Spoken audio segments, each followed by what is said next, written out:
Hello everyone, welcome to FM Institute. Let us begin our today's discussion with the help of a question on chapter number 8 sequence and series. Exercise 8.2 का हमें question number 23 given है कि if first term of A GP कि अगर कोई भी geometric progression है उसकी जो फर्स्ट टर्म वो हमें कितना दिया हुआ है स्मॉल ए के बराबर and nth term of A GP और अगर कोई भी जीपी है जियोमेट्रिक प्रोग्रेशन है उसकी nth टर्म की वैल्यू किसके इक्वल दी हुई है b के इक्वल। तो यहां से देखिए अगर हम nth टर्म को लिखें सो इस प्रकार हम उसको क्या कर सकते हैं डिनोट साथ में product of n terms of A GP कि कोई भी जो जीपी है उसकी n टर्म्स का जो प्रोडक्ट है वो किसके बराबर गिवन है कैपिटल P के बराबर। और हमें क्या प्रूव दैट करना है P square is equal to A B की मल्टीप्लाई और उस कंप्लीट की पावर कितनी n। तो यहाँ पे सॉल्यूशन में देखिए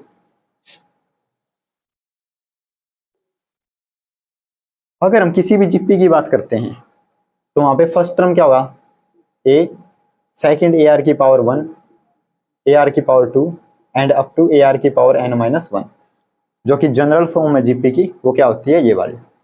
अब अकॉर्डिंग टू अगर हम स्टेटमेंट चलें तो उसके अंदर क्या है कि जो फर्स्ट टर्म है उसको तो इन्होंने कितना लिखा हुआ है ए के इक्वल और जो nth टर्म है वो किसके बराबर है b के इक्वल। मींस कि जो nth टर्म को हम क्या लिखते हैं ए आर की पावर n-1 किसके केस में जीपी के केस में वो किसके इक्वल है b के इक्वल। अगर इसको हम कोई फर्स्ट नाम देते हैं और साथ में क्या बोला हुआ है product of n terms of GP कि जो जीपी की n टर्म्स उनकी प्रोडक्ट किसके इक्वल है कैपिटल P के। Means capital P is equal to a multiplied by A R की power 1 multiplied by A R की power 2 and up to A R की पावर n-1 क्योंकि complete जो किसी भी जीपी की लास्ट टर्म होती है वो कितनी होती है ए आर की पावर n-1।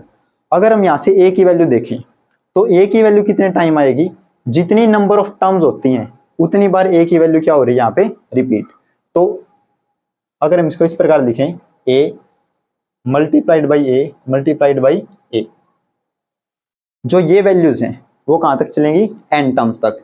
इसी प्रकार अगर हम r की पावर देखें तो कितना होगा हमारे पास r की पावर 1 मल्टीप्लाइड बाई r की पावर 2 r की power 3 and up to r की पावर n-1।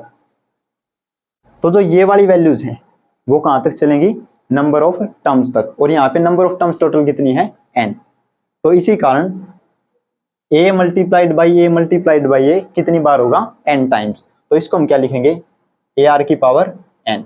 और यहाँ पे देखें तो अगर हम यहाँ पे लॉ ऑफ एक्सपोनेंट यूज करें मींस a की power m multiplied by a की पावर n होती है वो किसके बराबर होगा a की पावर m प्लस n। तो यहाँ पे क्या है r की पावर 1 2 3 तो इसको हम किस प्रकार लिख सकते हैं r की power 1 plus 2 plus 3 and up to n-1। अब यहाँ से देखिए कि जो ये वाली टर्म्स हैं जो ये पावर्स हैं 1 2 3 अप टू n-1 तक ये क्या बनाती है कि एपी मींस एरिथमेटिक प्रोग्रेशन। क्योंकि अगर इनका हम कॉमन डिफरेंस देखें 2 - 1 1 3 - 2 1 जो सक्सेसिव टर्म्स का कॉमन डिफरेंस है वो क्या है सेम। और इसको हम दूसरे तरीके से भी कर सकते हैं वी नो दैट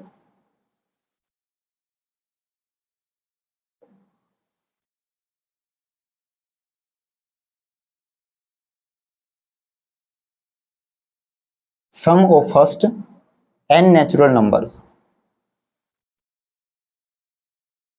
जिस प्रकार हमें पता है कि पहले n नेचुरल नंबर का सम कितना होता है उसका फॉर्मूला होता है n multiplied by n plus 1 divided by 2। तो अगर इस सम की बात बोल लें इसको हम एपी के तरीके से भी निकाल सकते हैं और इस वाले मेथड से भी निकाल सकते हैं। तो यहाँ पे देखिए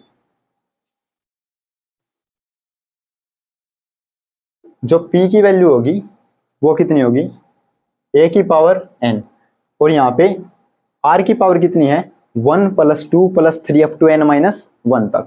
अब हम फर्स्ट n नेचुरल नंबर की बात करते हैं तो नेचुरल नंबर क्या होते हैं जिन्हें हम जनरली काउंटिंग नंबर्स भी बोलते हैं 1 2 3 4 5 और यहाँ पे ये जो टर्म्स हैं वो कहाँ तक है n-1 तक। अब डिफरेंस देखिए यहाँ पे हमने क्या बोला था कि सम ऑफ फर्स्ट अगर n नेचुरल नंबर हैं तो उनका सम किसके बराबर होगा n multiplied by n plus 1 by 2 और हमारे पास यहाँ पे जो ये टर्म्स हैं वो कितनी है n-1 मीन्स जहां पे भी हमारे पास n है उसको हम किसके साथ रिप्लेस करेंगे n-1 के साथ। देयरफॉर या फिर अगर हम इसको सेपरेटली सोल्व करके देखें मीन्स r की power 1 plus 2 plus 3 up to n-1।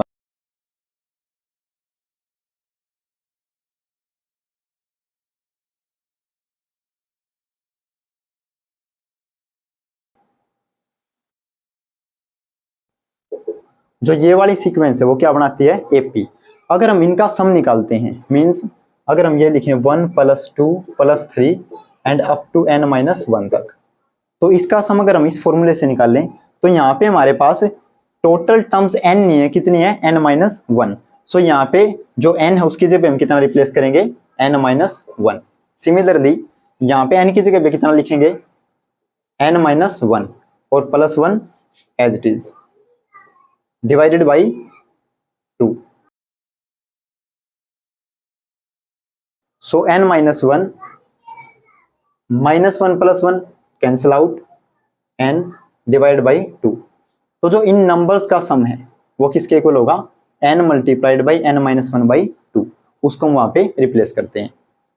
Therefore जो p की वैल्यू वो किसके इक्वल होगी a की power n r as it is. और जो ये वाला सम था 1 plus 2 plus 3 up to n-1 तक, ये किसके इक्वल होगा n multiplied by n-1 divided by 2।